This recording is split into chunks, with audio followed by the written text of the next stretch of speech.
Mic check, 1, 2. Mic check, 1, 2. Hello, hello, everyone. Good evening. Even though it doesn't look like evening behind me, it is 7:35 p.m. Central here in Chicago, Illinois. Today is Sunday, July 21st. Welcome to another live stream. It looks like I'm lagging here. Hopefully I'm not lagging. Loud and clear, J-Man. Thank you, Andre. Appreciate you. Why am I lagging so bad? It looks laggy on this end. Hopefully it's okay for you. It's also wavy in the back, so let me kind of just adjust a couple things here.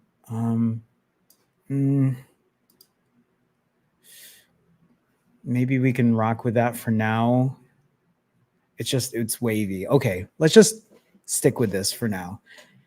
Hello, everyone. Good evening. Welcome to another Sunday night live stream. I know I look a little dark here, but let's just rock with it. It'll change as the sun starts to set. Today is day 259 of my fasting journey, my health and wellness journey. 259 days. Today marks 37 weeks of performing rolling fasts, 37 weeks of showing up and being accountable. Tonight, I want to talk about accountability, the importance of accountability, the importance of showing up. All of you, maybe not all of you, for those that saw me last Sunday when I was struggling. There was a period where I didn't want to show up. I didn't want to show my accountability. And I think a big part of me is so used to doing that because I've been doing it for decades. Facing difficult times,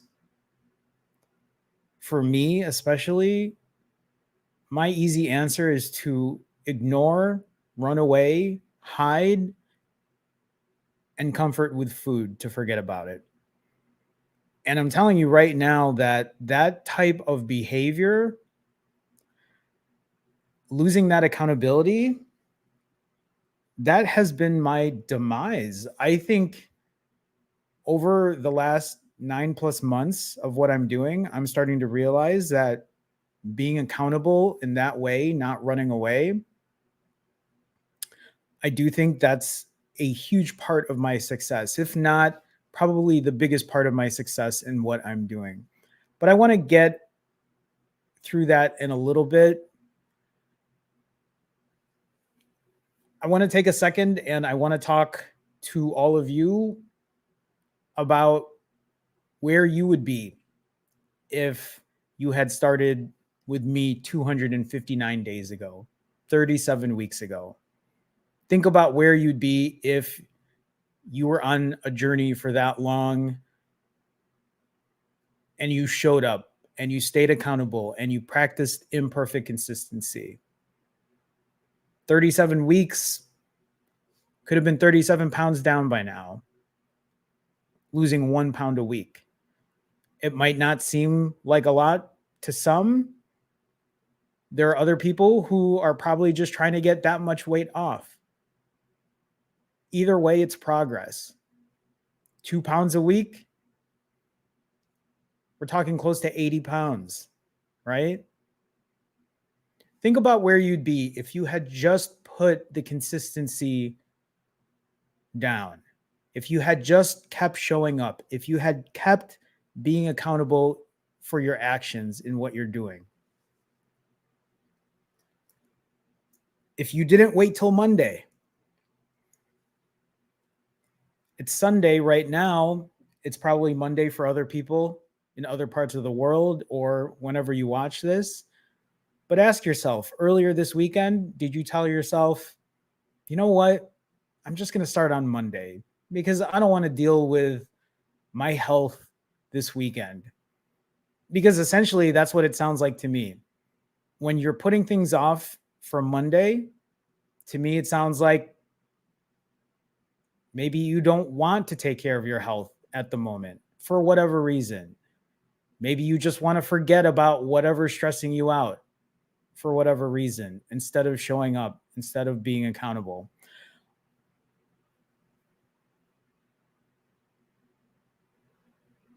I know for a lot of you, if I sat here and I said, hey, everyone, welcome to day one, you'd be like, what are you talking about? Why would you start over? Just because you had a bad day? Just because you overate? Just because you didn't complete the fast you wanted to complete? That means you're going to start over? It sounds silly for me at this point because I'm so far in, but I want you to understand how silly that might seem, even if you're just starting. If you keep starting over, if you keep restarting, if you keep day oneing everything, by day oneing, I'm saying today's my day one, tomorrow's my day one, next week is my day one. When you do things like that, I think you're really just avoiding the real issue here. Is maybe you either don't want to do this right now.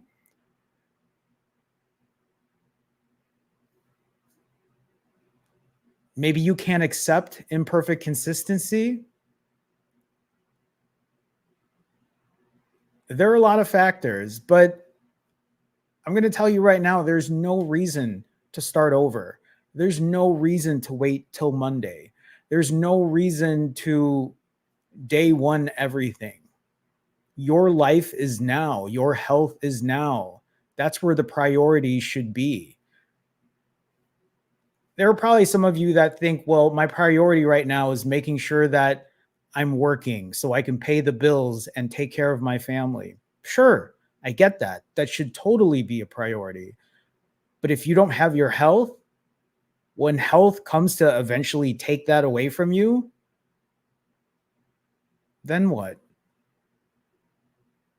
You don't want to be saying, I should have done X, Y, and Z when you could be taking care of that right now. Your health, yourself, your wellness, both mentally and physically, should be your number one priority above everything else. And that doesn't mean that you're not taking care of your family or your loved ones or your work or anything like that. That's not what I'm saying. I'm just saying if you're not prioritizing yourself, there's a problem. Why are you prioritizing your work? Why would you drop everything on a dime for work? But you won't do that for yourself. That's what I think about when people talk about how work is so important for them. Your health should come first before any of that.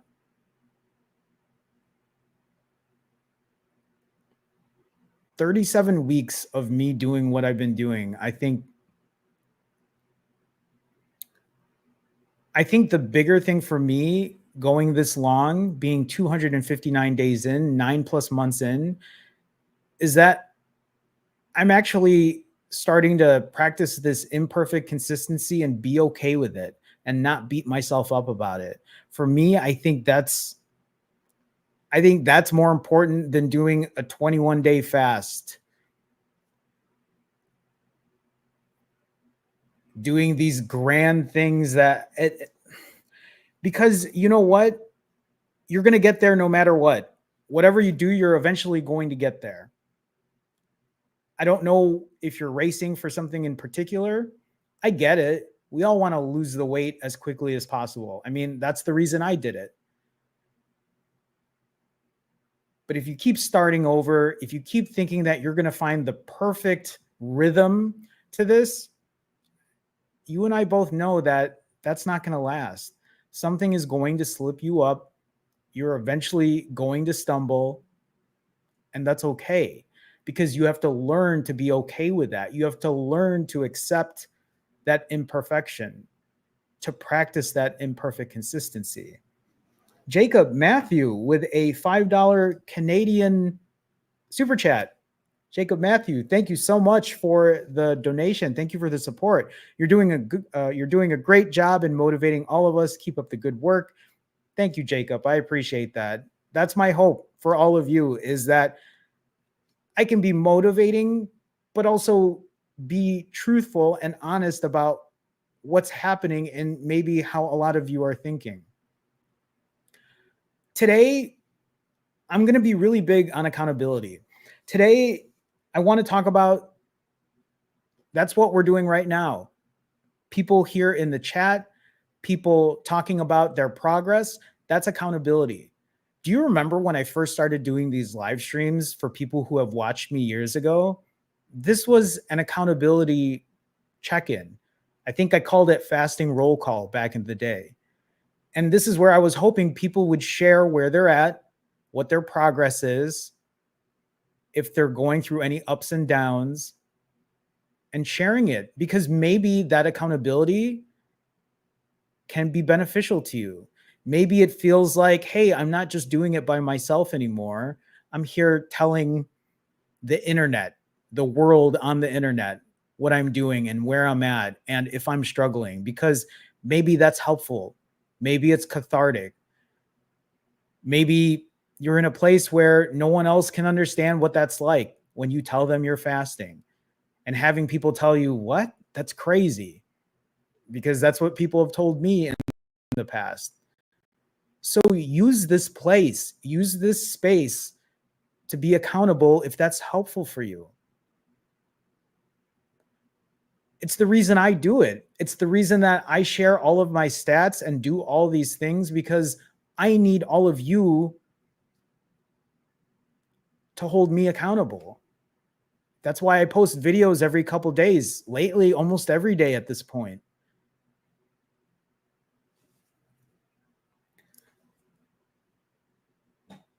I want to share. Let me share one particular slide, and we'll go through this like methodically, or at least try to. So today is 259 days of my fasting journey, 259 days of my health and wellness journey. I'm 37 weeks in, 9+ months in my journey. During this time, since I started this back November 6th of 2023, 9+ months ago, I have now completed 82 fasts in 259 days. 82 fasts in 259 days. That means in the last 259 days, I have only eaten 82 times. Have these fasts been perfect? No, not at all. Were my refeeds always perfect? Nope. Did I eat the healthiest? Nope. During my workouts, were they the most strenuous? Was I giving my all on every single one? No. Everything has been done through imperfect consistency. Everything. Even my sleep. I could always sleep better. Actually, sleep has been awful the last 2 days. The last 2 days, I think I'd be lucky if I got 4 hours of sleep the last 2 days. But it's not stopping me from what I'm doing. If you see here, in the last 9+ months, my average fast has been now under 70 hours overall, 69 hours and 47 minutes, with an average refeed of 5 hours and 45 minutes. That means in the last 9+ months, on average, I fast for about 70 hours, shy of 3 days. And I'm refeeding for about 6 hours during that time. Now, I'm going to go into the bigger numbers in a little bit, but I just want to show you where I'm at and what these 259 days have looked like for me. On top of that, this is 259 days without binging. I have not binged in 259 days. I haven't binged in 9+ months. And I'm so proud of that because last week I was this close to binging. And I think one of the reasons that I didn't is because one, I've been practicing imperfect consistency and knowing the things that I do, but two, because I was accountable. I showed up. I still live streamed even though I didn't want to. I still coached even though I didn't want to. I still went for a walk even though I didn't want to. The thing about accountability and showing up, and I said it, I put an Instagram story out right before I started this live stream, or as I started this live stream, is so many of us think about yourself right now. When you are fasting, when you're doing well during your fast, when you're going for your walks and getting your steps in, when you're going to the gym and lifting weights and you do it consecutively, you're on cloud 9. You can't wait to tell everyone what you've completed, what you've done, how successful you've been. But the moment you start to have difficulties, the moment things become hard, for a lot of us, think about yourself in that moment. When you're having a hard time, do you find yourself hiding? Do you find yourself stepping away from the world? Do you find yourself locking yourself in your apartment, your home, avoiding people? That's me. That's what I've been doing for decades. And what's been happening lately is even during the hard times for me, I keep showing up. Even though last week, especially when I didn't want to coach, when I didn't want to live stream, I did it anyway. Because I said, you know what? If I want to do this action of binging, I need to at least show up. I need to at least be honest about it, not make excuses, not lie to people, because that's what I've done. That's what I'm good at, is making some excuse. Oh, I don't feel good. Hey, you know what? Let's just reschedule for next week because I have something going on. It's as simple as that. And I don't want to do that anymore. I want to be completely honest. I want to be completely transparent because I want to lead by example. I think it's really important that I do that instead of having other people who are maybe doing that right now to refrain from that, to stop from doing that. That's showing up even during the difficult times is really the most important time to be here. Because you already know how to do the good thing. Many of us know how to do the good thing. You complete a fast, that's a good thing. It's a great thing. You take your you put your steps in, good thing, great thing, right? You know how to do that already. You've done it before.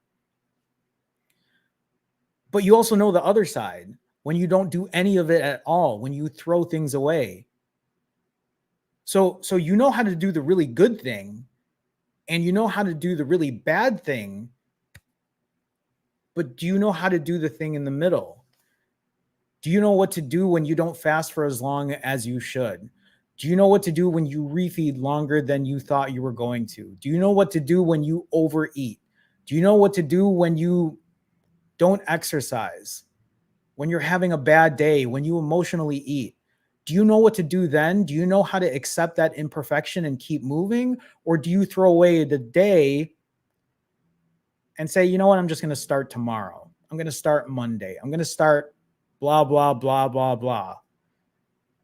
I've been there and I've done that, and I don't want to do that anymore. It leads me to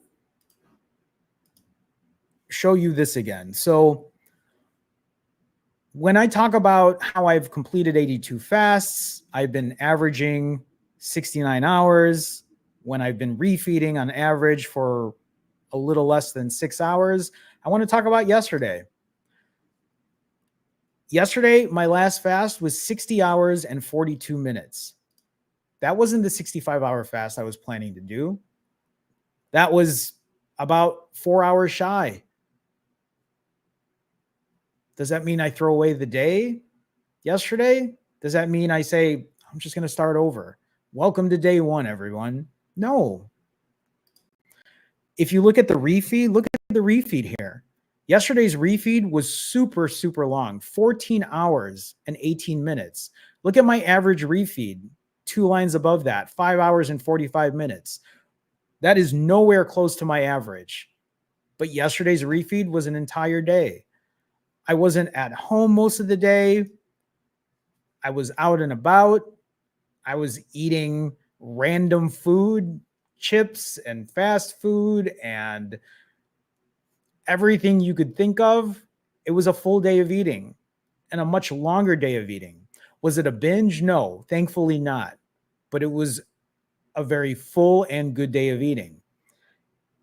If you look at how much weight I gained, I went from 141 to 148.4, which is a 7.4 pound gain, which isn't surprising to me knowing what I have done.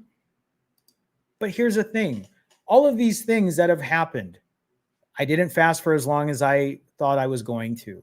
I refed way longer than I thought I was going to. I ate way more than I thought I was going to. I still coach today. I'm here doing the live stream. I will say I didn't go for a walk today. Yesterday was a rest day as well. This is actually the first time in a while where I've had 2 rest days in a row that wasn't vacation. But I'm not sitting here beating myself up over it. I'm here practicing imperfect consistency. I have been really more lax with what I've been doing lately because I feel like I need some of that mental relief because I do feel a little mentally taxed, physically taxed. But it's not stopping me from what I'm doing. I'm just moving along and learning the process and figuring out, okay, what's the next step here? How am I going to make sure that I get back down to the 130s? How am I going to hit my goal weight of 135 that I was so close to hitting not too long ago before I went on vacation? I'm figuring that out. And I'm sharing everything I'm doing along the way with all of you because I need that accountability. I want to show that accountability to all of you. I want to show up for all of you. When I work with people, When I'm talking to people in chat, my hope is you show up for me. You tell me what you're doing, how you're doing. If you don't remember, I've said this. I read everything. I go through all the messages. I go through all the comments. After my live streams, I sit and I read everyone's chat. I go through everything. Why? Because number one, it means a lot to me. When I read what people are going through, I relate to it. It's probably the same reason a lot of you watch what I do, because it relates to you. When I read people saying where they're at, how much weight they've lost, if they're struggling, whatever's going on, I might not be able to reply to everyone because I certainly don't, but I get it. I read it and it's helpful for me. It's insightful for me. I learn a lot from it. I need you as much as you need me, simply put. I want you to remember that. Showing up and being accountable is such an important piece to this. People are always talking about doing 7-day fasts, 21-day fasts, dry fasting for a number of days. It's all great. It's all well and good. And I love it. I do. But I think the more important part here is how consistent can you be when it comes to that? Because what's a 28-day fast if you don't know what to do afterwards? What's the point of an extended fast if you don't know what to do after it's all said and done? If you've never gone through the difficulties of not getting through a shorter fast, or refeeding longer than you're supposed to, or overeating, or going through an emotional eating phase. You have to learn through those moments to really kind of push on and figure out, okay, this is a lifestyle. This isn't just some temporary 28-day fast or whatever. It's taking everything that you are learning as you're doing it and applying it for the future so that you know how to handle these things. Just like me trying to handle what I'm going to do on my next vacation. I've now done 2 vacations and I feel like I'm learning from each one. Today was a full day, or yesterday was a full day of eating. I've learned from that because I've done that back in June. I think June 1st, I had a full day of eating. I'm learning from that experience instead of just throwing the day away and pretending it never happened. Because when you pretend things never happen, you're never going to learn from it. Never going to learn from it.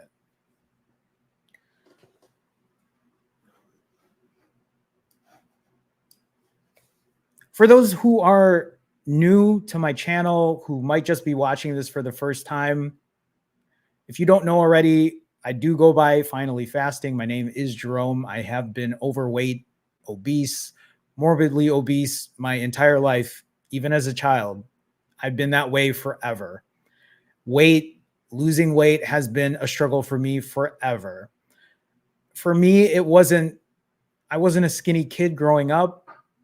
I wasn't a skinny teenager. I have always battled with my weight. At my heaviest, weighing 235 pounds, trying every diet in the book, or at least during my time with what was available, low fat, eat multiple times a day, cut on the calories, over exercise. And then later in my 30s, that's when keto became big, not keto, low carb became big. So I did that. I did practice intermittent fasting, I think around that time too, doing 16/8. But it was only in 2018, 2019 when I really found about prolonged fasts, extended fasts, where I was able to not only lose weight, but hit very new lows, get to the lowest weight I've ever been at, but also keep the weight off. Prolonged fasts, extended fasting, rolling fasts, which is what I practice. That's how I have found success. And I want to remind people, I have lost this weight. I've lost from 235 pounds At my lowest, I was 124-ish pounds. Right now, I hover around 140 pounds. But I've done all of this without medication. I've done this without taking supplements. I've done this without taking diet pills, injections, without surgery. All of this has just been done through fasting. That's it. With fasting, of course, comes a better diet. With fasting, of course, came exercise. But I've learned that along the way. Fasting has always been my base. Fasting has always been my foundation. That's kind of what I start at. I look at fasting as, okay, let me fast for as long as I need to, however long I need to, and let me work the other pieces around it. That's what works for me. For other people, it might be something different. I'm going to remind people, yes, at my heaviest, I was 235 pounds, but also I'm not a tall person. I'm a short guy. I'm 5'3", 1.6 meters, right? 235 pounds. I used to wear a size 38 waist. I used to wear, back when I was 235, I was wearing double XL shirts, but I can also fit in an extra large adult, but my belly would hang out. The shirt would be so big that my belly would still hang out, which is why at the time I was wearing double XLs so that it would cover that. That's just how it's been for me. And you can imagine someone who wears something that big for someone who's as short as me just wasn't the most flattering thing.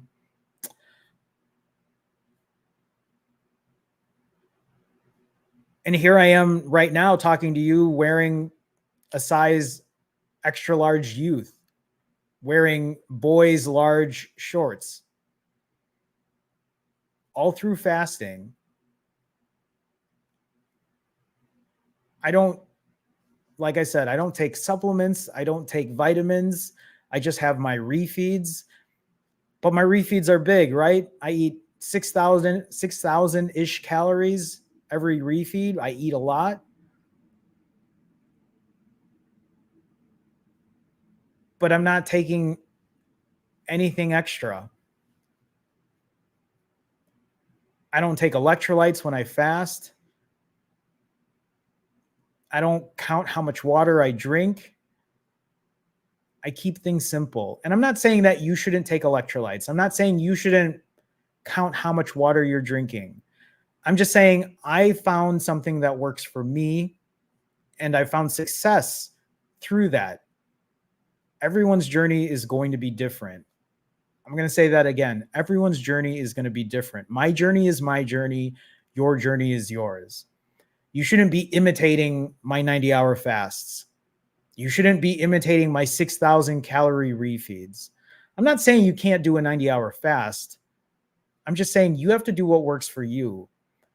There aren't a lot of people, I'd imagine, who did what I did, 90-hour fasts for 5 months, 34, 35 fasts in a row. For a lot of people, it can be very mentally taxing, very physically taxing. And that's why I like to talk about imperfect consistency, because you have to figure out what works for you. Same goes with your diet. Same goes with your exercise routine. Same goes with how you're feeling mentally. Figuring all those pieces out.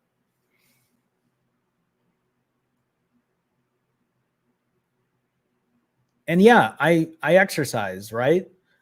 I go for hourly walks almost for 9 months straight now.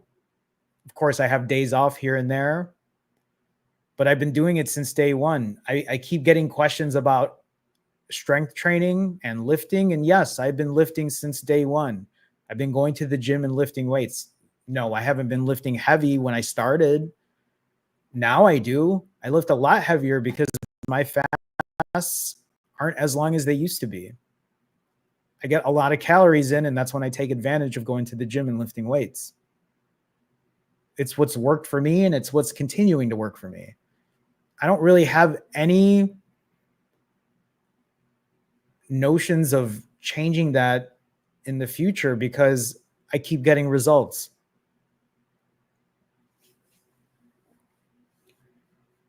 And that's the thing too. I don't just sit at home when I'm fasting. I think there are some of us who think that when you're fasting for as long as you are, that you shouldn't live your life. And I can't do that. I have to make money and pay the bills. And for me, it's important that I can still function properly. It wasn't the easiest at the beginning. It wasn't. And so then I struggled. It was harder for me to work out and go for walks. And I'm talking about years ago when I first started doing extended fasts. I had to work up to it. I had to build my fasting muscle. I had to build my fasting experience. For a lot of you who are struggling, I want to remind you, you should fast for as long as you can, but in a way that you can still do your daily routine, still live your life, still do the things that you normally do. Because if you're just sitting at home and doing nothing else, it just doesn't sound, I just, I don't think life works that way, right? I get it if you want to do an extended fast and you want to keep yourself at home, and maybe it's something that you're trying to spiritually do, or you're really trying to push it. I get that. But when I see people commenting and saying, I felt like I was going to faint, I like when people start saying that stuff, it's like, dude, no, that's not how you should be doing it. You shouldn't feel like you're going to faint. You shouldn't feel like you're going to pass out. You shouldn't feel awful. You have to build up to it. It's no different. And I said this last week or maybe the week prior. That would be like me never going to the gym and then going in one day and talking to a trainer and say, hey, I want to bench press 500 pounds. Let me bench press 500 pounds. Can you spot me? They'd be like, when was the last time you lifted anything that heavy? Oh, no, I just want to do it because that's what people do. You have to build your fasting muscle. I'm not saying you can't do extended fasts or prolonged fasts. I'm just saying for a lot of us, you have to work up to it. It's not going to be easy the first time around for many of us, especially if you're not used to the side effects that kind of come with it, doing it for the first time. Andre Page with a $10 super chat. Oh, wow. My thing is lagging. Andre, thank you so much for the support. Thank you for the super chat. As always, I appreciate you, Andre. So nice to see you. J-Man, the community is so proud that you've proven that fasting works. I'm glad that I can prove that. I'm glad that I can be an example. I think for me, I think for me, the big thing that stands out is this second time around of fasting, I completely showed the process from beginning to end. And I mean, it hasn't ended because I'm still doing it. So the process never ends. And I'm glad that I can show that there's no bullshit in between, right? That I'm not doing anything, like there's nothing behind the scenes that I'm not showing. I'm sharing everything. Still grateful of your test results. Thank you, Andre. Thank you so much for the support. Thank you for the donation. I appreciate you. Thank you so much. Thank you. Thank you. Okay. Currently, where I'm at, I am not that far along. Also, my app updated. I'm so upset. I don't like this new font or whatever for the Zero app, but I'm 17 and a half hours fasted currently. And I'm pushing another 65-hour fast. My plan is to continue doing 65-hour fasts until I get down to 135 pounds. That's where I'm at. That's kind of what my goal is. So I'm pushing another 65-hour fast, and we'll see where that goes.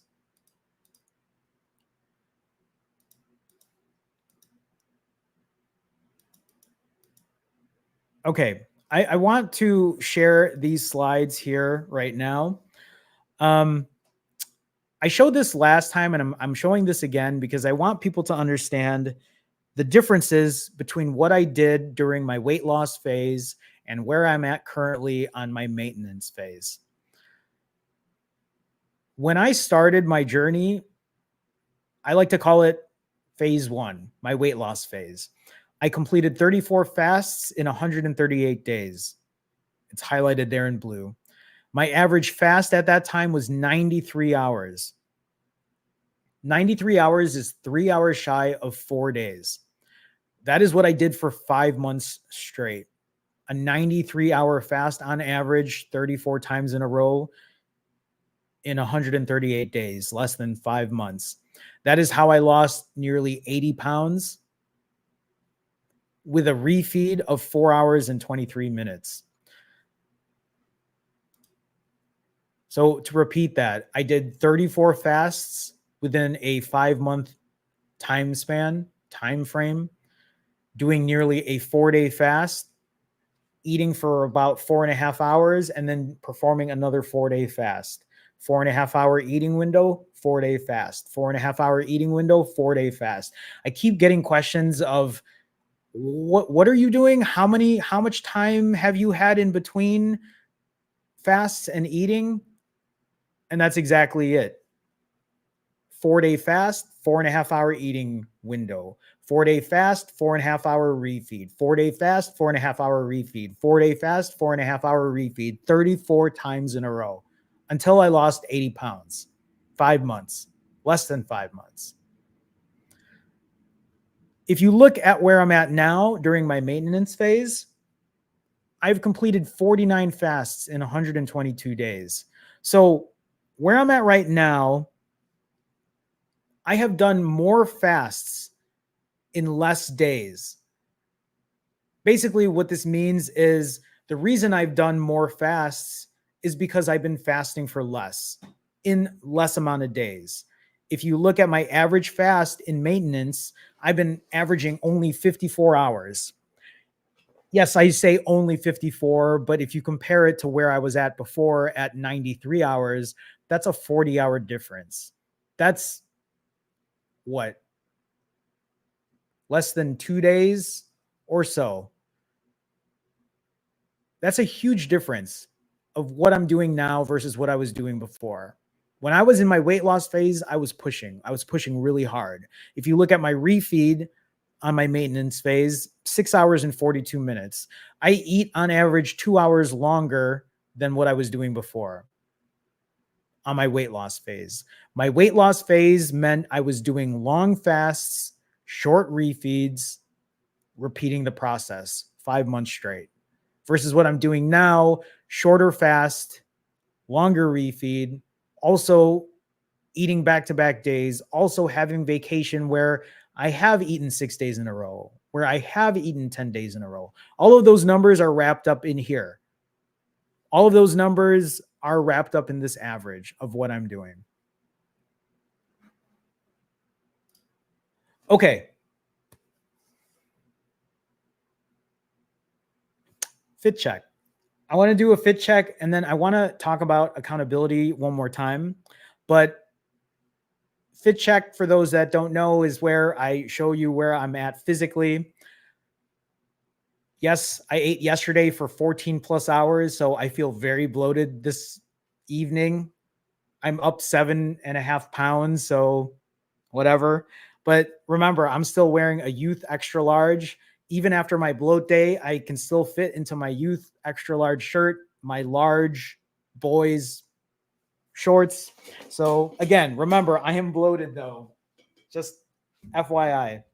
Okay. So,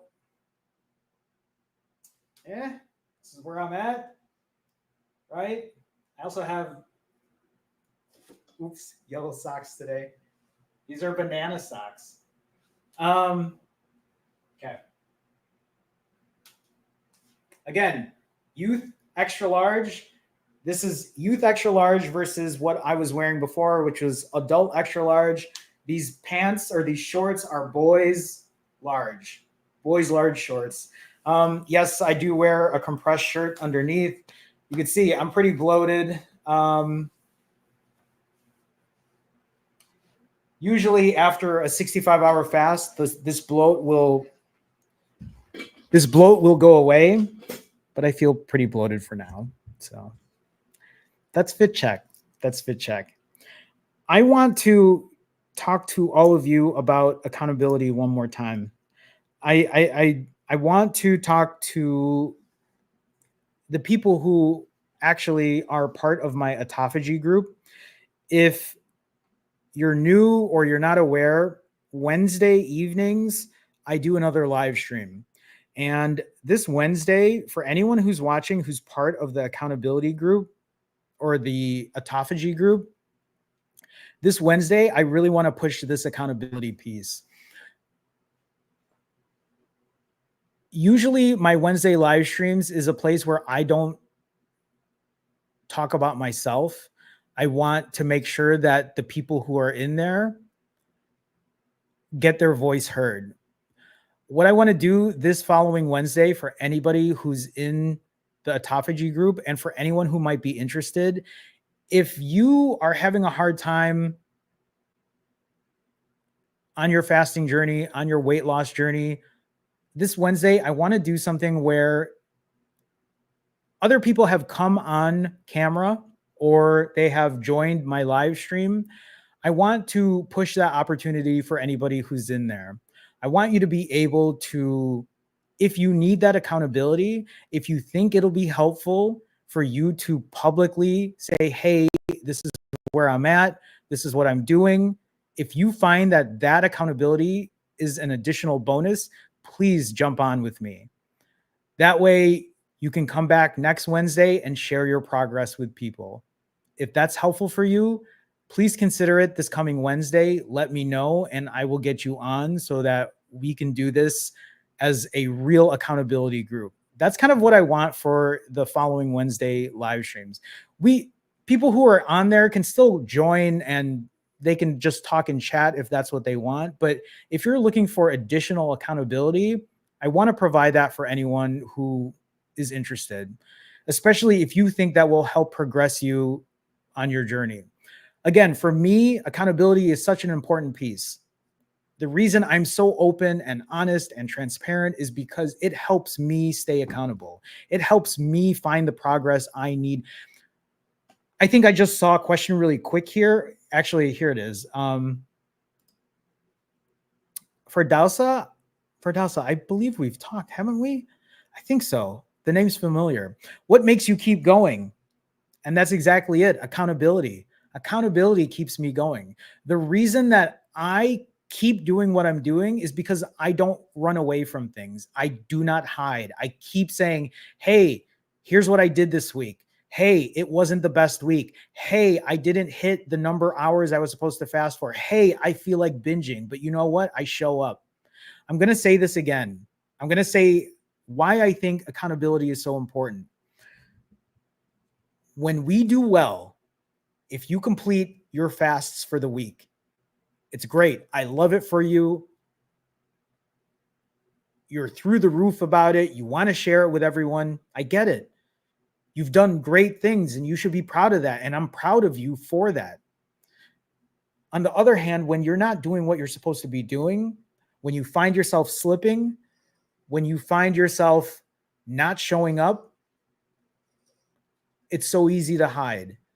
It's so easy to throw away the day. You know how to do the good thing, and you also know how to do the bad thing. But do you know how to do the thing in the middle? Do you know what to do after you fuck up? When you're having trouble getting back up again? Do you know what to do during that point? You have to learn from those moments. When you show up and you stay accountable and you say, hey, I know I messed up, but I want to talk about it. I want to figure it out. That's when you learn. I believe that's the missing piece. I believe that's my missing piece. I believe it's the missing piece for a lot of people I work with, is to talk about the hard times. Because, like I said, you can do the good things all day, every day. You know what you need to do already. It's just a matter of doing it. But can you do the good things and stop doing the bad things, or at least lessen the amount of bad things that happen? And can you learn from the shit that happens in between? Maybe accountability is what you need. Please, again, I say this, if you are considering it, look at the autophagy group. There's a link in the description. Maybe that could be a place for you to do that, because this coming Wednesday, just FYI for anyone who is in that group, I'm not going to be doing a lot of talking about myself at all. I want to try to use that time for anybody who wants to share their journey, their story, maybe give a couple minutes for everyone to discuss and figure out what's going on, ask questions, have everyone chat with each other. That's what I want out of this. I think putting that accountability on the line, being public about it in that way, I mean, within our autophagy group, I think can be very beneficial. It's something I'd like to at least try and then go from there. So just FYI for anyone who might be interested. At this time, I will do Q&A. So if you have questions, you can ask them now. I am looking at Rosalind's question here. So anyone who asks any other question after Rosalind, hi Rosalind, I hope you don't mind me asking. I don't at all. How tall are you? I am very tall. I am 5'3" tall. I'm not tall. I'm short. I'm 5'3". I weigh around 140. At my lowest this time around, I was 135.8. My goal weight right now is 135. But yes, that's how tall I am. Also, again, for anyone that wants to ask questions, please ask them now. At the same time, while you are asking questions, I will take a minute here and let you all know that, yes, I do provide one-on-one coaching. If you are looking for weight loss coaching, if you're looking for fasting coaching, if you're looking for accountability coaching, yes, I do provide that. I talk to people about putting a plan and a strategy together. I talk about backup plans. I talk about what your refeeds look like, how they're going. I'm not here to tell you what to do, but I'm here to guide you and figure a plan out that can be sustainable for you. If you are interested, there is a link in the description for that. Also, I will remind you, no, there is no secret to this. Everything that I share, everything that I've been sharing is on all my videos. There's nothing that I hide. This is more of a one-on-one type thing. This is so that we can personalize what works for you. This is where I can dedicate time to you and figure out how I can help you get to your goals. Not only get to your goals, but to sustain them, to maybe change the emotional part that's happening here. I think for a lot of us, accountability is the missing piece. You can tell yourself all day, I'm going to do a 1 week fast. I'm going to do a 72-hour fast. I'm going to do a 90-hour fast. I'm going to do a 42-hour fast. The moment you don't want to do it, you walk away from it because no one's going to tell you otherwise. And I'm not here saying I'm going to be the one that tells you otherwise, but when you know that you have to be accountable, when you know you have to show up for me, or if you're part of the autophagy group and you have to show up for other people, maybe that's the catalyst. Maybe that's what you need to get yourself going. So yes, check the link in the description, or you can go to this website if you want to book some time with me. If you have never talked to me before and you just want to set up a 15-minute consultation, you can do that as well. If you want that to even just talk to me and you don't want a session at all, and it's just a place for you to be like, hey, Jerome, what's up? I can do that too. I want to offer my time to people because I feel like I use all of you for accountability. The least I can do is give you my time for 15 minutes. And no, not every single time. If you've done this before and you've talked to me for 15 minutes, that's it. So for those who have not talked to me before and you want something like that, please feel free. That is what I would at least like to offer to anybody who's, interested in that. And again, if you are interested in maybe not one-on-one coaching and you're looking for an accountability group, please consider the autophagy group. There is also a link in the description to be part of the Finally Fasting fam. Just click on the link and I'll see you this Wednesday if you're part of that group, because I hold them Wednesday evenings at the same time I live stream on Sundays. Abdi with a $5 super chat. Abdi, thank you so much for the support. Thank you for the donation. Abdi says, hi, Jerome. Hey, Abdi. Thanks for motivating me to keep fasting. You're very welcome. Your weekly live is helping me reach my weight loss goals.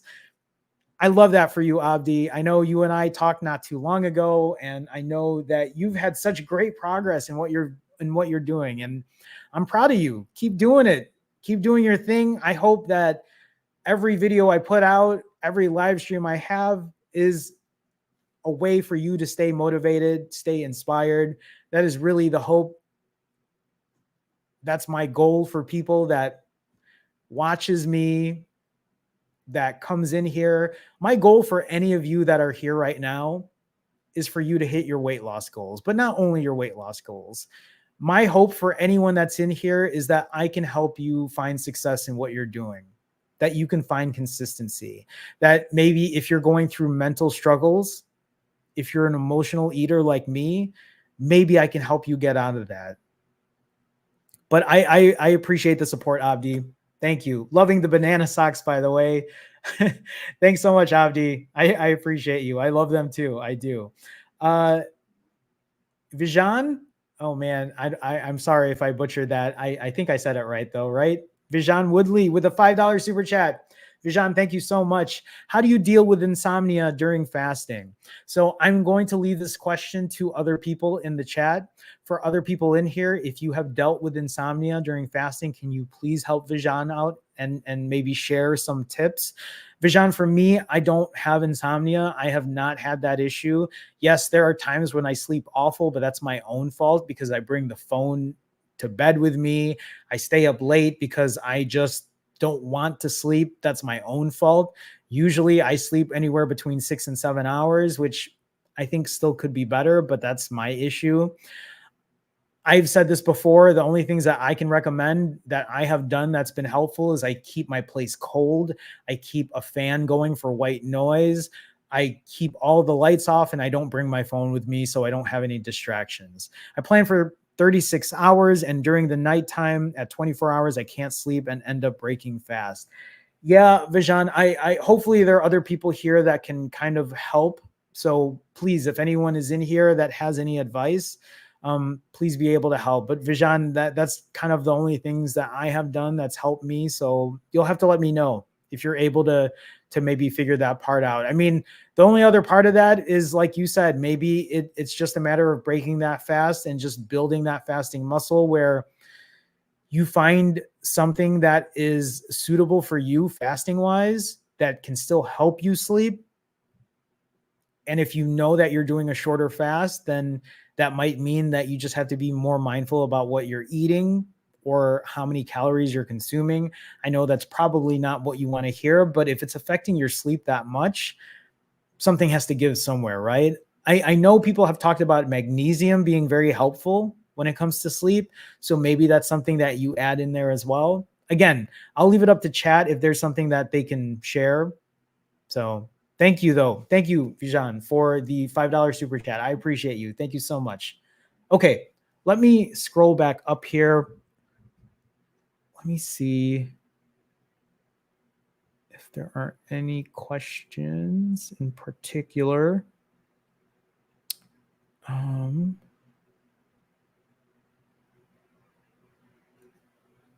Sorry, everyone. I'm looking for questions. Why do I feel like I missed? Where was that last question at? About how tall I was? Because I was going to start there. It's okay. I'll just scroll down here and I'll find the first question I see. Oh, no, there we go. I found the question about how tall I am. Okay. So Ramak 1, how do you get past that first day hurdle? I've been having a hard time fasting past 24 hours. I get this question a lot too. And I get this question a lot even for people who have done longer than 24-hour fasts.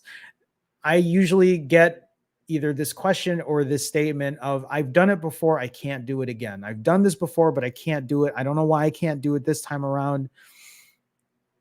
I've been there. I tried fasting for 2 years, 2+ years when I left YouTube, and I couldn't do it. I couldn't even get past a day. I asked myself the same question. Interestingly enough, the moment I started live streaming and being public, I was able to get past my first 24-hour fast. Why? Accountability. Again, I'm going to bring it back to accountability, but that's for me. It might be different for you. How do you get past that first day hurdle? Maybe it's because you don't have something motivating you to get past that first day. I don't know what that is.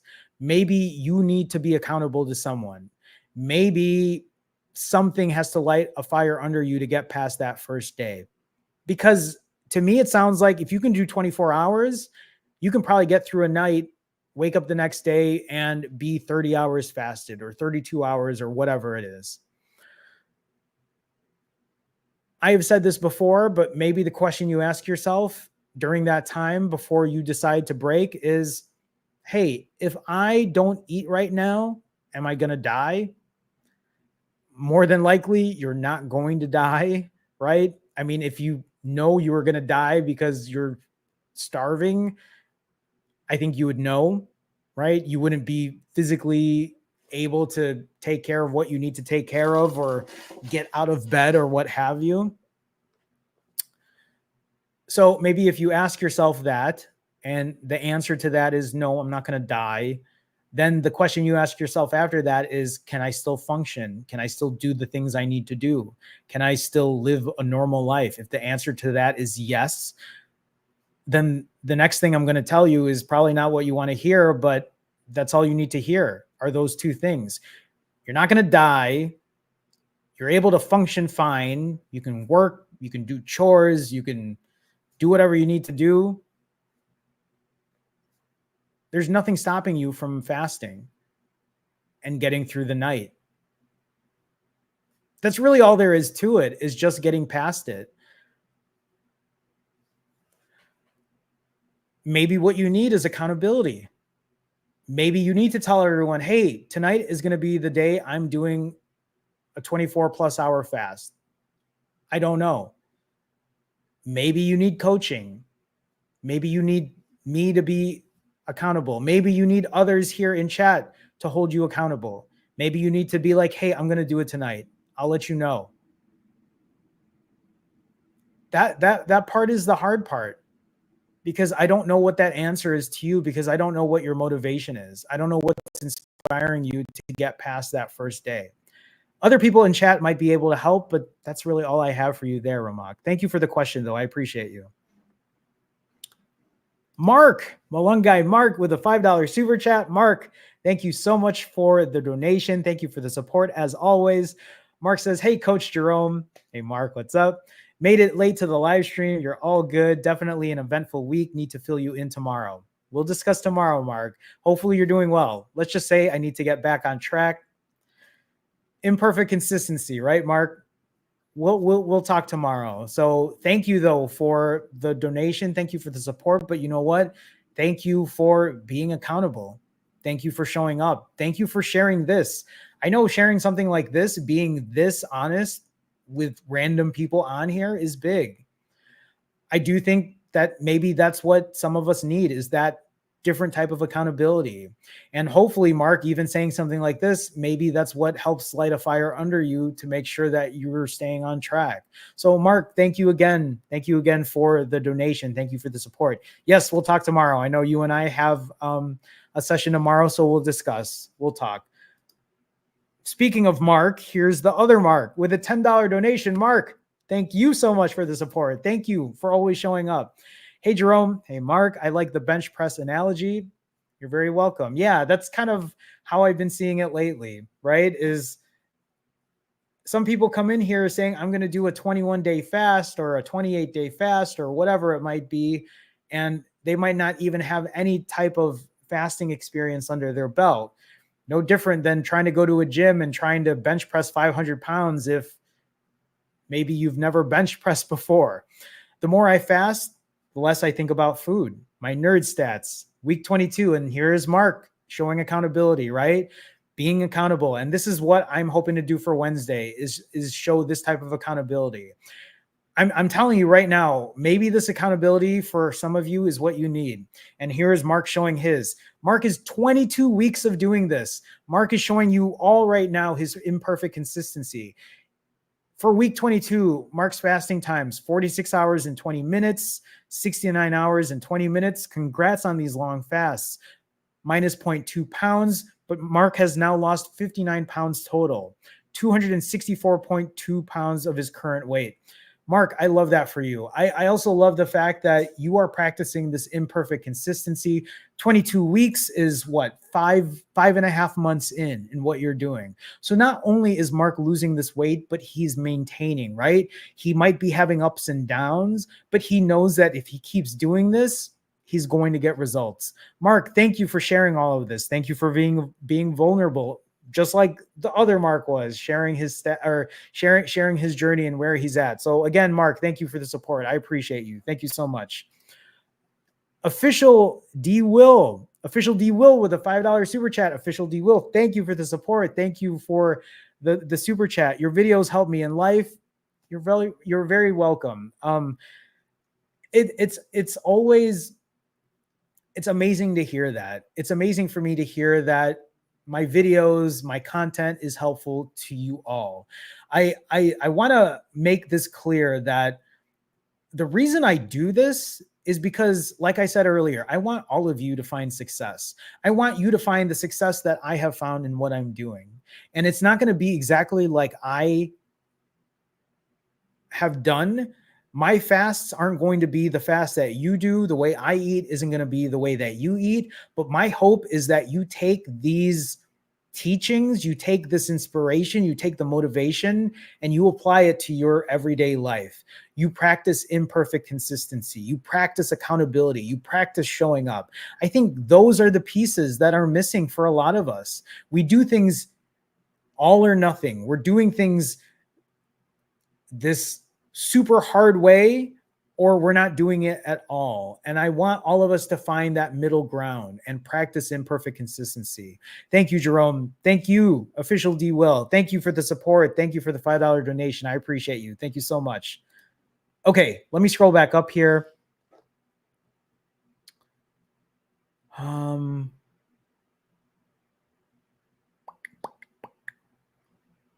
I missing?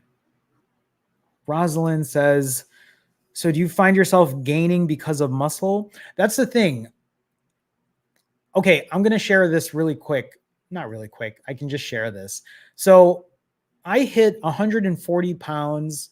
I hit under 140 pounds back on March 22nd. I believe it was March 22nd, 5 months into my journey. I was 140 pounds. 3 months later, I'm around, is it 3 months later? March 22, April, May, June. No, it's 4 months later now. Tomorrow will be 4 months. 4 months later, longer than 4 months. But anyway, 4 months later, I'm around the same weight. But my body composition is completely different. And I mean, I know for myself, my body composition is different. The muscle that I hold is different than where it was 4 months ago. After refeeds, when I weighed 140 back then, 4 months ago, I couldn't fit into an extra large youth. My stomach would be too big. I would feel too bloated, and I would have to move up to a size small adult. That's what I would have to wear. Today, I can still wear the same shirts even after a refeed, and I still feel fine. Now, if I did this 3 days in a row, then yes, I would feel super bloated and I would probably wear a bigger shirt. But I know things have changed. I know my body composition has changed over time. So I do feel like not only have I gained muscle, but I think I'm still continuing to lose fat. And you know what? That's why I say this isn't just about the weight on the scale. 140-pound Jerome 4 months ago is not 140-pound Jerome today. My body composition is different 4 months ago than it is today. So it isn't just about what the weight on the scale says, because there's so much work that needs to be done even after you hit your goal weight. For me, it's getting as much muscle as I can gain and still losing as much fat as I can on my journey.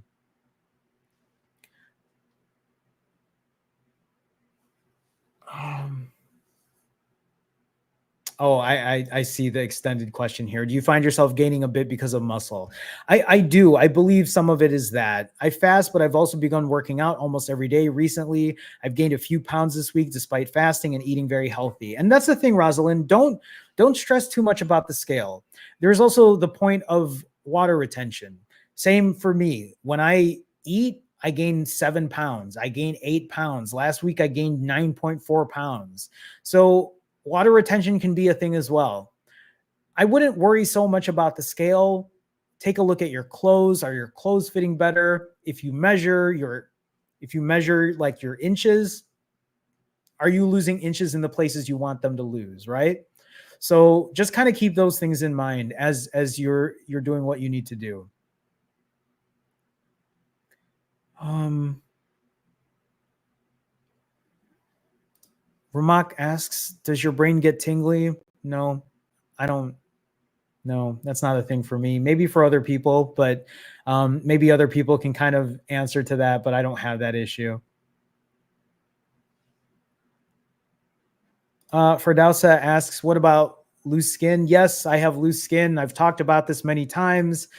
I wonder if my loose skin has changed over the 4 months since I've been doing this. But yes, I have loose skin. I have loose skin on my neck. And actually, because I've shaved, now I'm just rocking a mustache. I have loose skin right here. I mean, you can see. I'm also 43, guys. So like I know that my skin isn't as the elasticity probably isn't as good as it used to be, but like I don't think my loose skin, like I have loose skin right here on the very upper part of my arms, but it's one of the reasons like I am trying to like lift weights. And I have a lot of loose skin on my lower stomach, my lower belly, and my upper inner thighs. That's where I carry most of my loose skin. But yes, I get this question all the time. I'm going to say this again. Would I rather have loose skin or would I rather have type 2 diabetes, high blood pressure? Would I rather feel fatigued all the time? Would I rather feel hot and sweaty even when it's cooler out? You know where I'm going with this. I would rather have the loose skin. And it doesn't mean that this loose skin, I don't know what this is going to look like a year from now. I don't. I'm still working on building muscle, so that could change.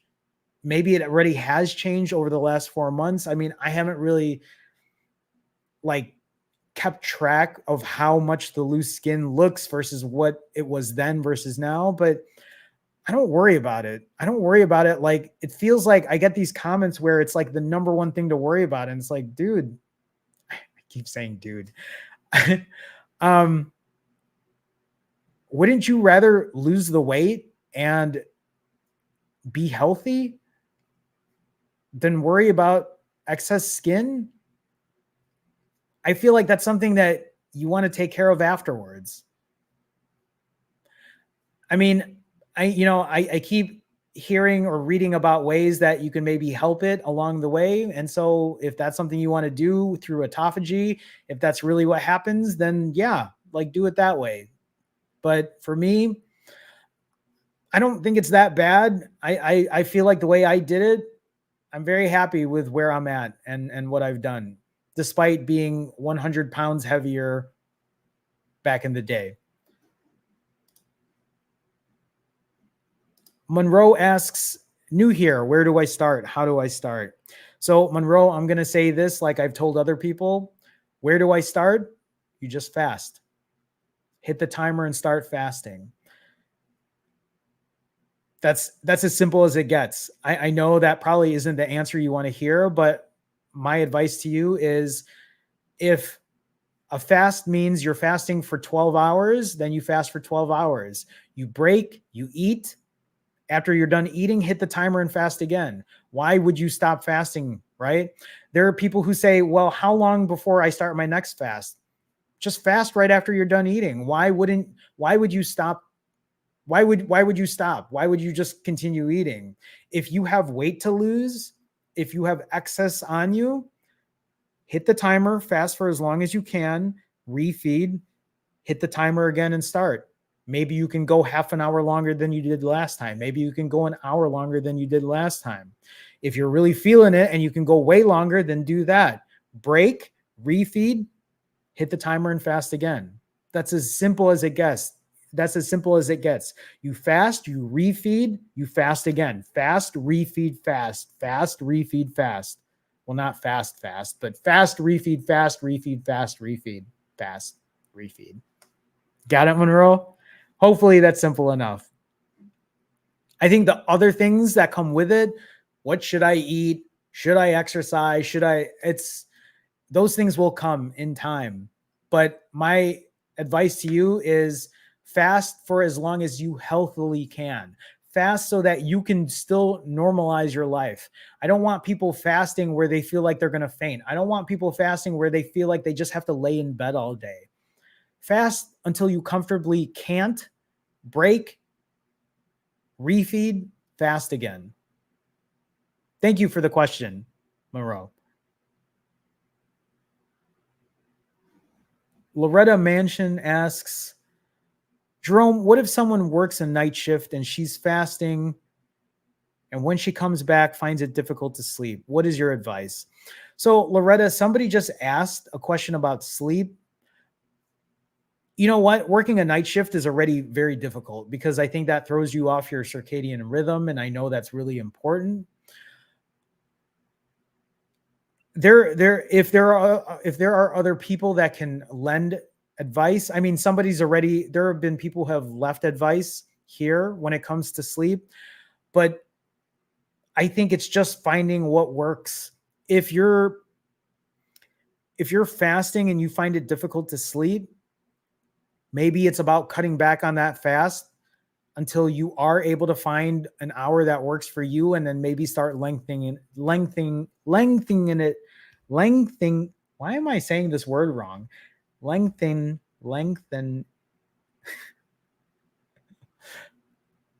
Make it longer when you're fasting as you're doing it. No. Yeah, I guess what I'm saying is, if you're having trouble sleeping, if your sleep is really affecting you, then maybe fasting for that long isn't what you need to do at the moment. Maybe fasting for a shorter time and then building up to it can be helpful. This is a hard question for me to answer because I don't have trouble when it comes to sleeping, let alone working third shift and then trying to sleep in the day. I mean, I can only imagine how difficult that can be. So maybe there are people in chat who do work third shift who can maybe help. Earlier I left advice on what to do, what I do when I sleep. I mean, for me, and I'll just say it really quick, I keep my place super dark. I keep my place super cold. I don't bring my phone with me when I go to bed.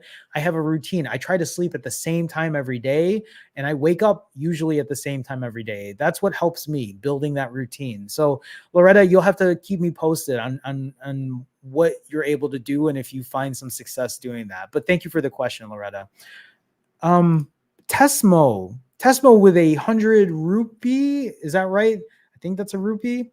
Either way, Tesmo, thank you. Thank you for the super chat. Thank you for the support. I appreciate you.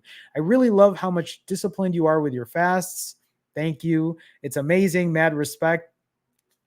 I appreciate that. Tesmo, thank you so much for the support. I mean, at this point, it feels, I don't want to say it feels automatic. I still have my difficult days and I know it comes and goes, but I appreciate the support. Tesmo, thank you so much. Thank you. Thank you. Okay.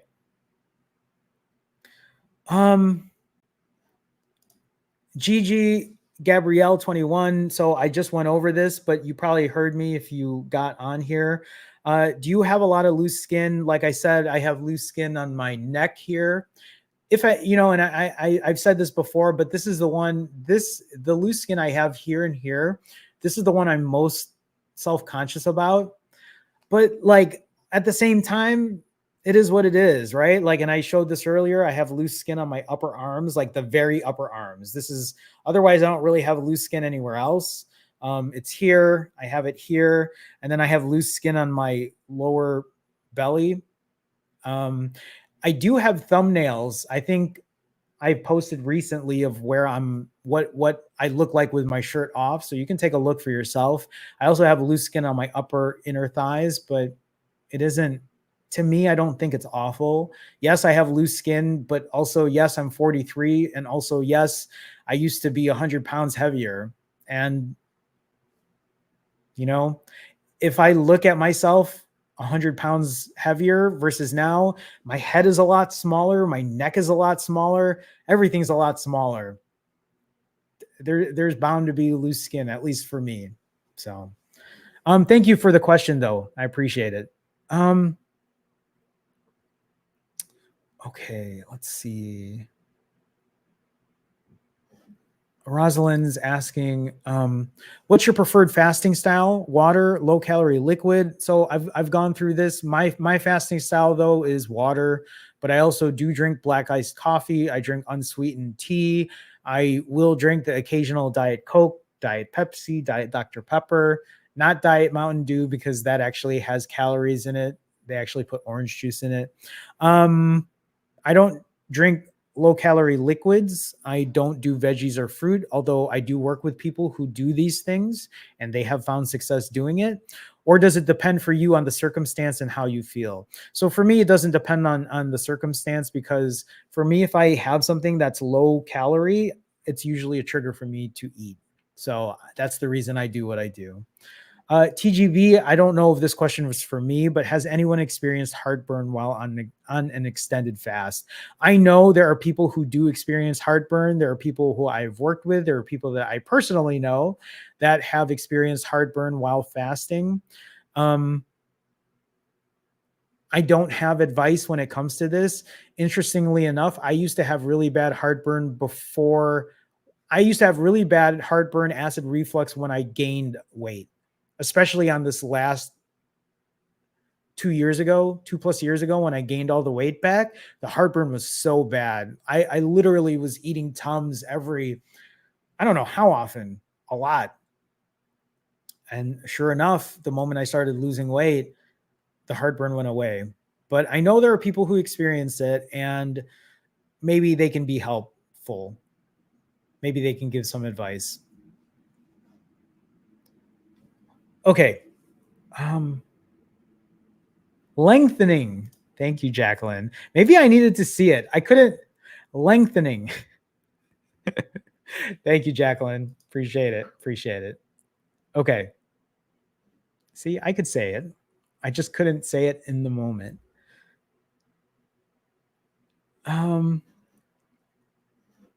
TGB asks, hey, Jerome, do you think there are negative psychological effects to drinking a diet pop mid-fast? I can see how it might make someone crave food more.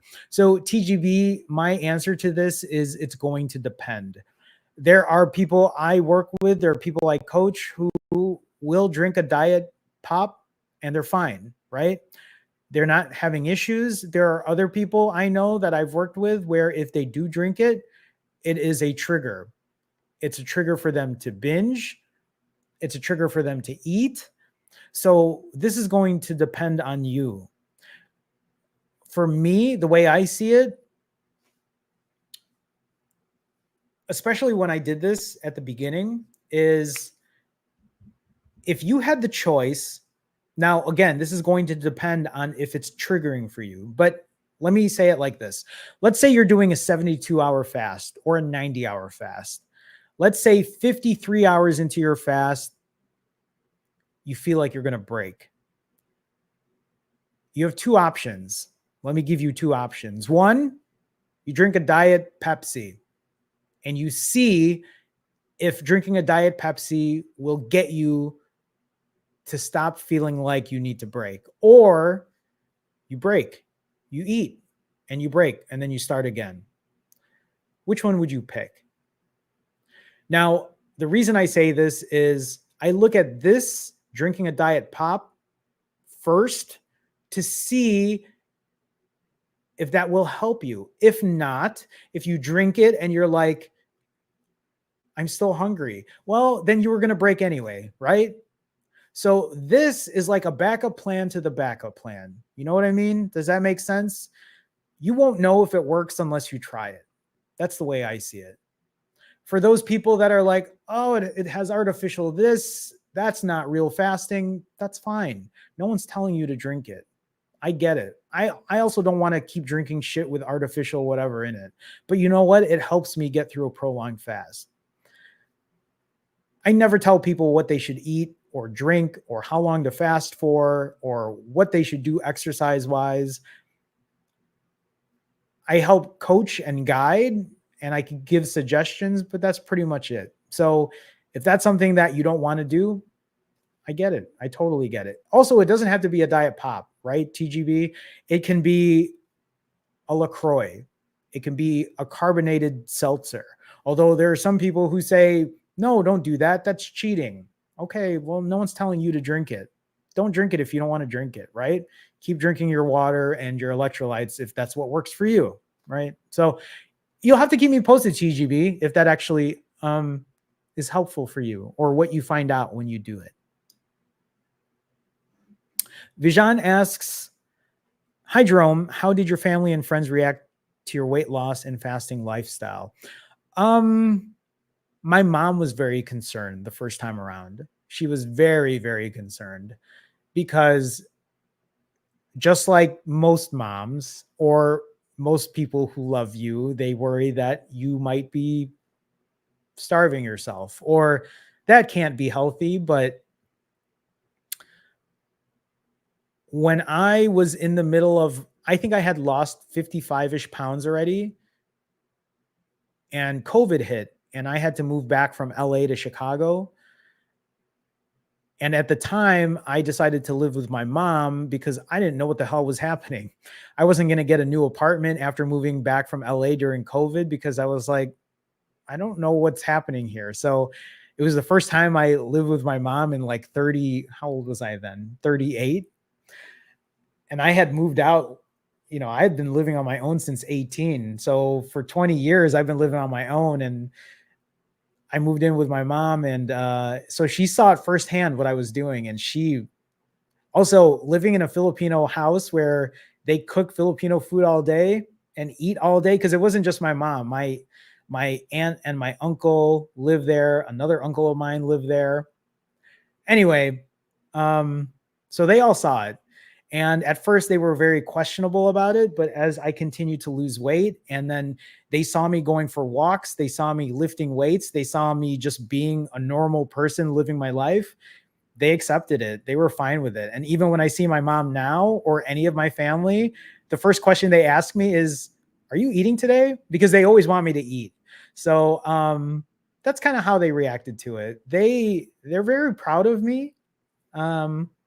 So I guess that's the best way to put it. Friends, yes, a lot of them were very surprised at what I do. I actually was at a party 2 weeks ago. No, I was at a party last week, and some people haven't seen me in a while, and I mean, I could tell they were very surprised. Someone asked me if I was on Ozempic, and then when I told people what I did, they couldn't believe that I could fast for as long as I do. And then they saw me eat and they were just like, how are you eating the way you're eating right now? Because I think I had to ask someone, I was like, hey, is it okay if I eat all this pizza? Because some of them know that I can put it down. And I think people were just surprised that I could still put it down even at the weight I'm at. So anyway, yeah, most people are accepting of it. I've been doing it for so long that, and I also approach it in a way where I don't make it sound like it's weird. I'm like, yeah, I'm fasting. Yeah, I'm eating. No, I'm not. Like, that's just how it is. And if people question it or whatever, I'm just like, yeah, I'm like, that's what works. That's how I lost this weight. I think for a lot of people, they see the weight that I've lost and they accept it because they're like, oh, well, shit, it works. So who am I to question it? I guess. Right. I also go at this in a way where like people wouldn't even know if I was fasting if I didn't say anything. Nobody knows, right? I can be 90 hours fasted and I'm still the same because I don't have issues. I don't feel weak. I don't feel lightheaded. I can still go work out. I can go lift weights and it isn't a thing for me. So for most people, they just think that it's just normal, right? because they don't even know for the most part. Zoo Curl. Hey, Zoo Curl. Diet Coke is okay to drink on an extended fast. I mean, for me, it is. For you, you'll have to test it out and see. You'll have to keep me posted. But test it out. If it triggers you to eat, then maybe you shouldn't. If it spikes your blood sugar up, then maybe you shouldn't.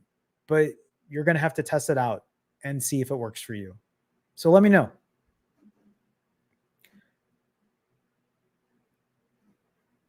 TGB says, obviously don't know about your alcohol consumption habits, but do you have any suggestions for someone who wants to drink occasionally, but not excessively, reverse fasting effects? So TGB, last week when I went to this party, I fasted for 65 hours and I broke with pizza and beer. I have done 1 week fasts and I have broken with hard liquor. I like to drink whiskey. I like to drink beer. It's something that I do. And I have done it even on a fast. Now, I'm not recommending it. That really shouldn't be the way.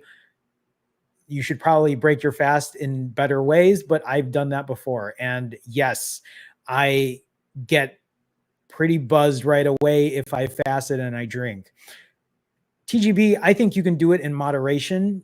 I think, again, I'm not telling you what to do. Everyone's going to react differently to it. So I would suggest, though, if you do decide to drink, break, eat something, make sure you have food in your stomach while you do that too. I'm also that person who can fast for a long time. I used to get questions all the time about, what about your stomach? Don't you get diarrhea?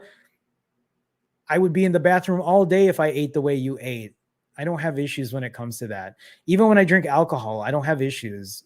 I feel lucky because I get a lot of people who say they do have issues, and it's just not something that I have issues with. Sure, I go to the bathroom. Sure, there are times I have more watery bowel movements, but for the most part, I'm good. So you'll have to play around with that and see what works.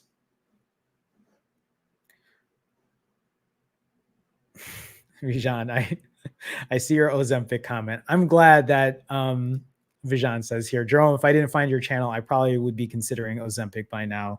I'm glad that, and I'm not here to knock Ozempic at all. That's not what I'm here to do. I'm just saying, hey, if you're able to find success without using anything, I feel like more power to you, right? So I'm glad you're at least doing this and you're finding success, and hopefully you can find continued success as you're doing it. But yes, I appreciate the comment here. Maria says, after a vacation, how do you restart? Any tricks you use so you don't break? Maria, okay. Let me talk about my last 2 vacations, right? So I went on a 10-day vacation. I ate 10 days in a row, and then I just started back on my fast. And then recently I went on a 6-day vacation, and then I went right back on my fast. Now, if you're wondering how I do it, maybe the best way to answer this is because I already planned it out. I already told myself, hey, Jerome, you're eating 10 days in a row. That's it. Why, and in the last 6 days, when I had my 6-day vacation, it was the same thing. Hey, Jerome, I say, hey, Jerome, but it's like me talking to myself. You had a 6-day vacation. You got to eat everything you wanted. You just got back on it. And I'll tell you this again. And Maria, I don't know if you came late, but the reason that I feel like I'm successful is because I document everything. I'm accountable. I have to show everyone, hey, I'm back on it. And that's my motivation. My inspiration is showing up, being accountable, and that's helpful for me.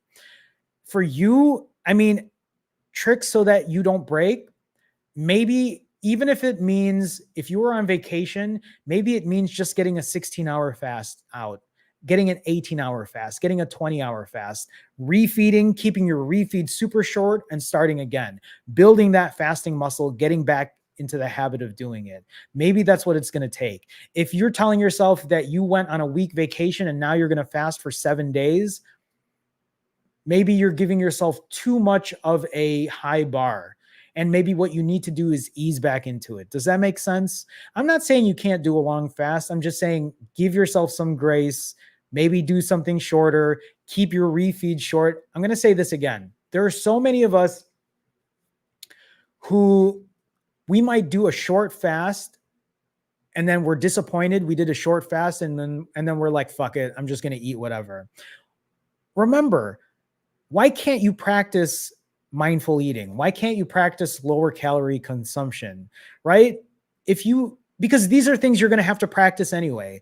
Sooner or later, eventually, you are going to do a shorter fast, which means you will probably have to be more mindful about the way you're eating. Now, Maria, I'm not telling you this specifically. I'm not trying to be hard on you. I'm just saying in general. Sometimes the practice means that we have to practice other things as well.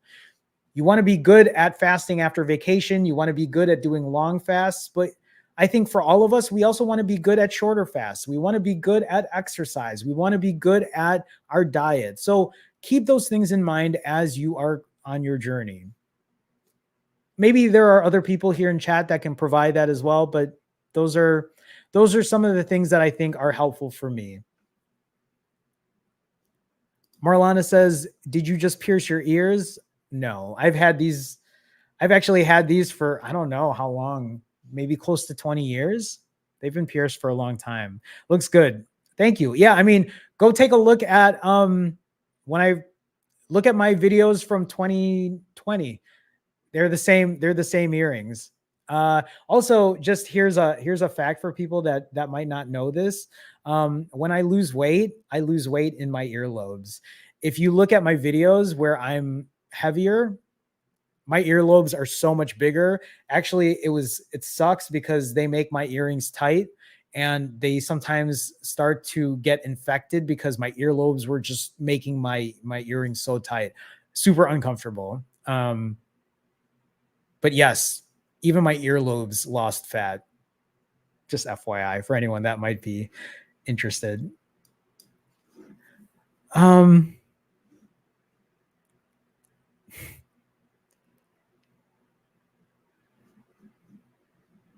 Scrolling down.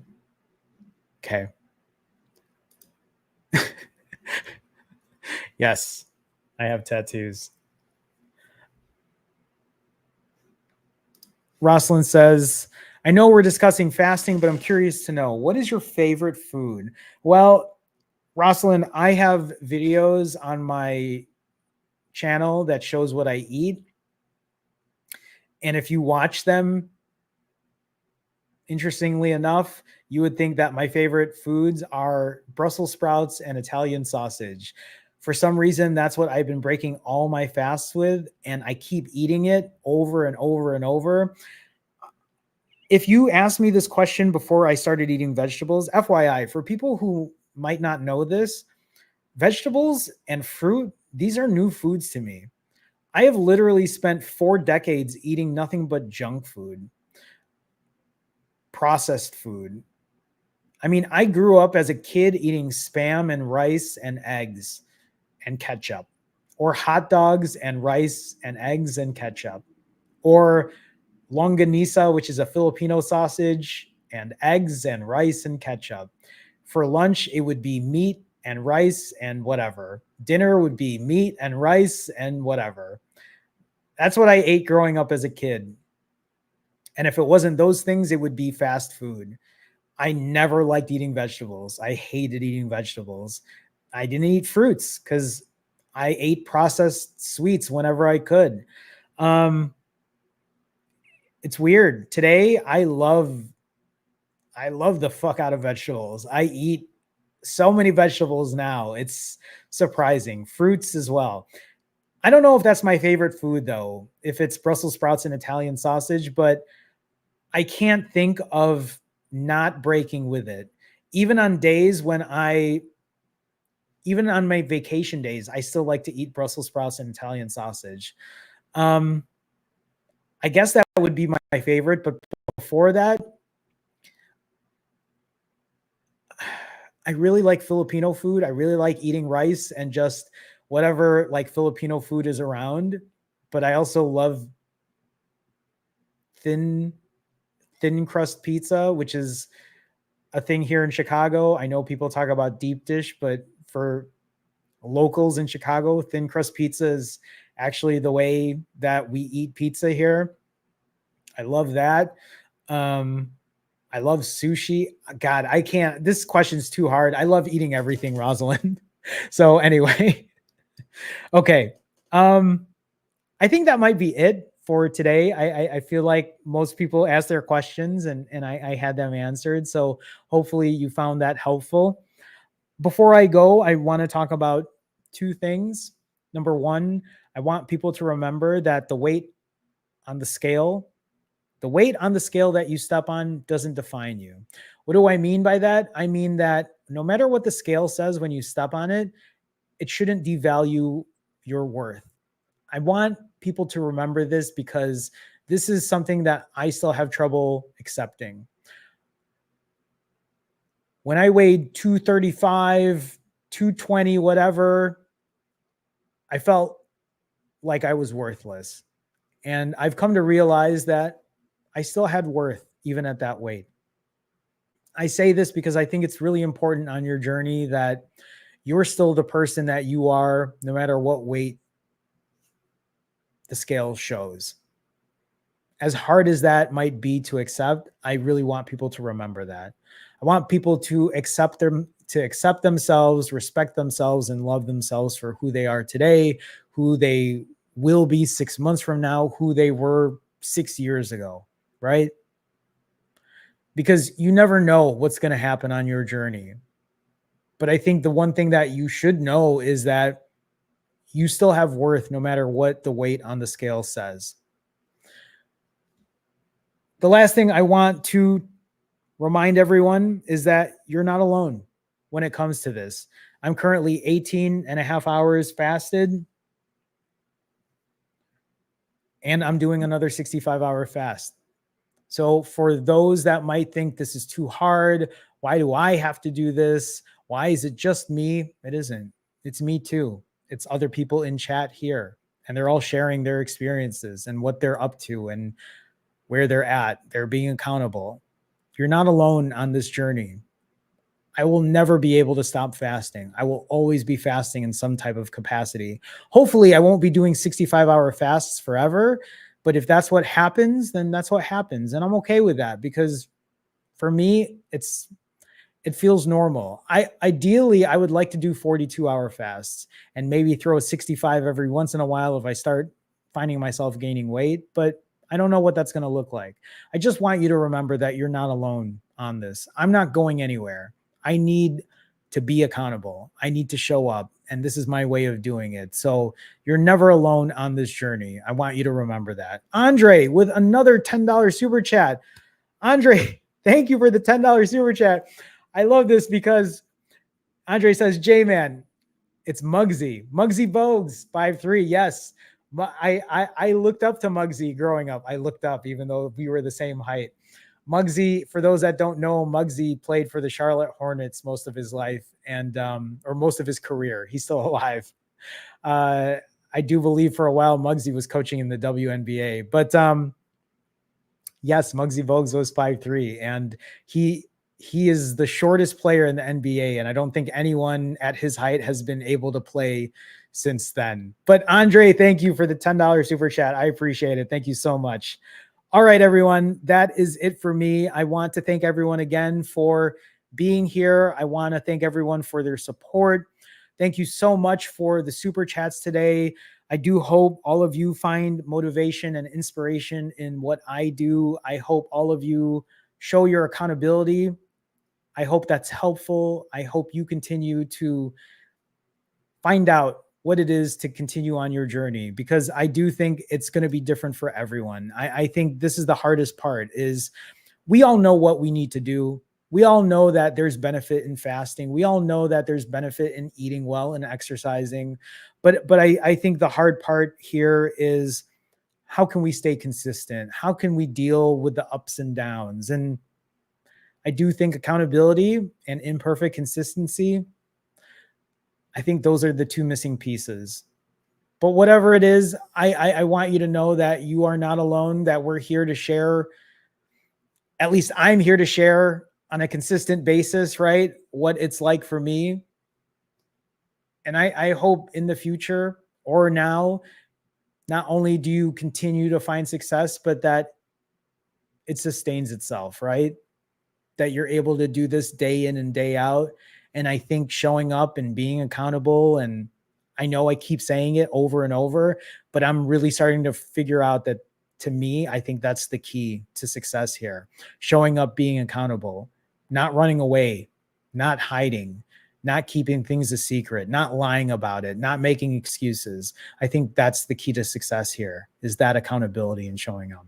All right, everyone. Thank you again so much. I will see you soon.